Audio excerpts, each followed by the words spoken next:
Hey everyone, and welcome back to another explainer. Today we're unpacking a massive, mostly hidden supply chain that literally powers and shapes our modern world. I'm talking about the incredible and honestly fascinating journey of crude oil. From sitting millions of years deep underground, all the way to the products you are probably touching right this exact second. We're going to decode exactly how this whole process works.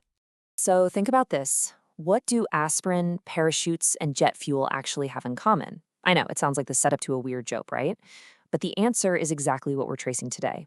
Every single one of these items starts its life as a dark, thick drop of crude oil, extracted from miles beneath the Earth's surface. Okay, let's dive into this. Here's a quick roadmap of what we're covering for our drop of crude oil. First, the search for oil. Second, drilling and extraction. Third, the refining process. Fourth, chemistry and conversion. And finally, number 5, the products we use. Starting right off with Section 1, the search for oil. So oil doesn't just magically pool up waiting for us to scoop it out. It's actually the remains of ancient organic matter, and it gets trapped in porous rocks miles underground, kind of like a giant geological sponge. Geologists literally have to hunt for it. Offshore, for example, survey vessels lower these massive acoustic transmitters into the ocean. The sound waves travel all the way down, bounce off the rock layers, and shoot back to surface sensors.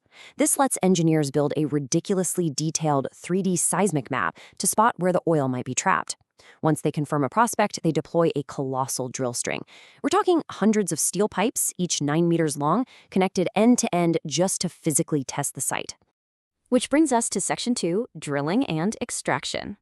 Now, you'd think with all that crazy high-tech 3D mapping, finding oil is a sure thing. But actually, wildcat drilling, which is exploring in totally unproven areas, currently only hits the mark about 56% of the time. It is a huge financial gamble, and once they do find it, getting it out is incredibly complex. Onshore, engineers find shale formations and literally steer the drill bit horizontally for thousands of meters underground to reach the oil. Contrast that with offshore extraction. Out in deep water, they are battling immense ocean depths. They have to rely on specialized floating storage units that hold millions of barrels, plus massive subsea pipelines stretching for miles just to bring that ancient energy source back to land.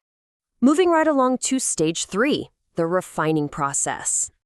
Now, what's really interesting about this is that in its raw state, whether it's considered light, heavy, sweet, or sour, crude oil is pretty much useless.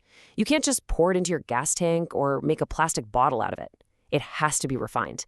And the very first step of that is fractional distillation. The raw crude gets pumped into a furnace and blasted with intense heat. We're talking at least 350 degrees Celsius, so around 650 to 670 degrees Fahrenheit. Under that kind of extreme heat, most of the crude oil mixture actually vaporizes right into a gas. And this brilliantly illustrates what happens next. That incredibly hot vapor goes straight into a fractionator, or a fractional distillation column. You can basically think of this thing as a giant, multi-story thermal sorting machine. The vapor enters at the very bottom, which is the hottest point, and inside there are dozens of horizontal trays at different heights. As the vapor rises up the column, the temperature gradually drops. Since crude oil is this huge, complex mixture, all those hydrocarbons have totally different boiling points.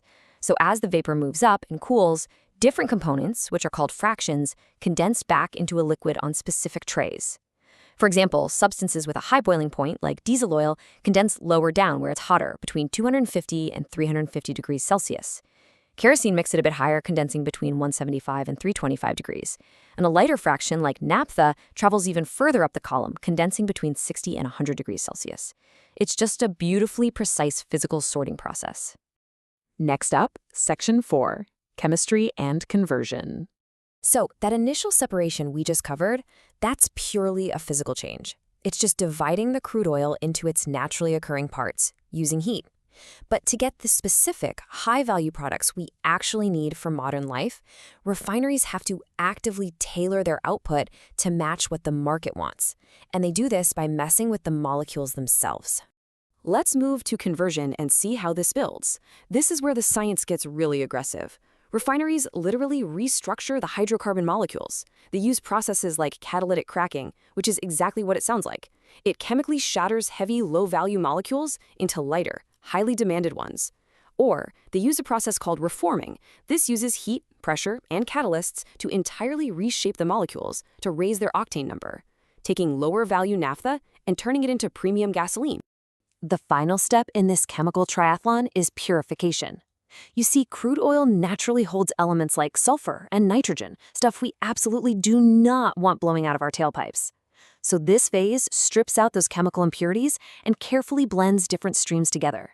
It's a crucial step because it guarantees that the finished fuels meet super strict modern standards for clean combustion, low emissions, and anti-knock performance before they ever reach your local gas pump.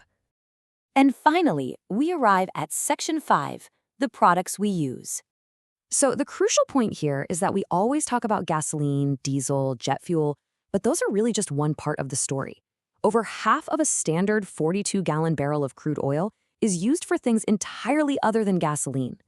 The refining process isolates core chemical groups, like olefins and aromatics, and these petrochemicals literally form the structural backbone of modern society. They are the fundamental building blocks for thousands of everyday items that you probably never, ever associated with an oil rig. I mean, just think about the sheer variety here. We're talking guitar strings, artificial limbs, cosmetics and lipstick, golf balls, aspirin, yes, literally the medicine you take for a headache, parachutes, cell phones, soft contact lenses, even the artificial turf on a sports field. It is a complete, mind-blowing realization of how deeply embedded the single raw material is in our everyday existence. Which brings us to a final thought for this explainer. I want you to look around the room you're sitting in right now. Seriously, take a look. How many things can you spot that rely on this hidden, incredibly complex supply chain? From ancient rocks deep within the earth, through acoustic mapping, colossal drills, 350-degree furnaces, and molecular restructuring, all the way to the very device you are using to watch this right now. It really makes you see the world a little differently, doesn't it? Thanks for exploring this with me today, and keep questioning how the things around you actually came to be.